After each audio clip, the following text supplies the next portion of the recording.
పూజ బలం మీకు కావాలన్నదా? అయ్యగార్ల గొంతు తప్ప భక్తుల గొంతులు మాత్రం వినబడకూడదు.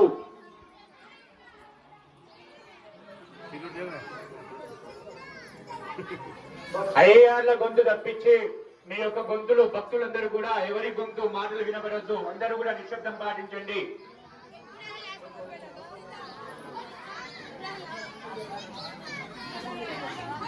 ఐదు నిమిషాలు కాయ రాత్రి రోజు 5 నిమిషాలు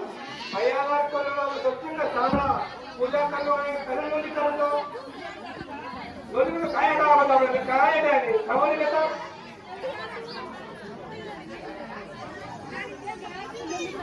మూడు కొలవ జాగ్రత్త, మూడు కొలవ తెచ్చవడం.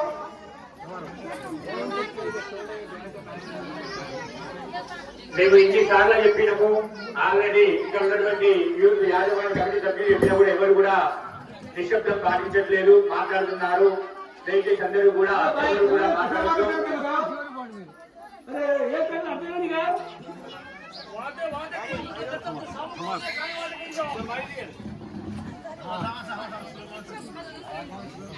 ఇంకా కొంతమంది భక్తుల మాటలు వినబడుతున్నాయండి. ఎవరు మాట్లాడకూడదు.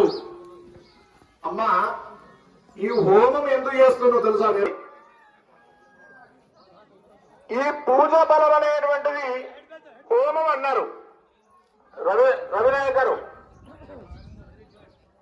ఈ పూజా బలం అనేటువంటిది హోమం ఎందుకు చేస్తున్నావు తెలుసా? పక్క ఊర్లో బొడ్రాయి పెట్టిండు, అక్కడ హోమం కాల్సిండు, ఇంకా వేరే దగ్గర పెట్టిండు హోమం కాల్సిండు అంటే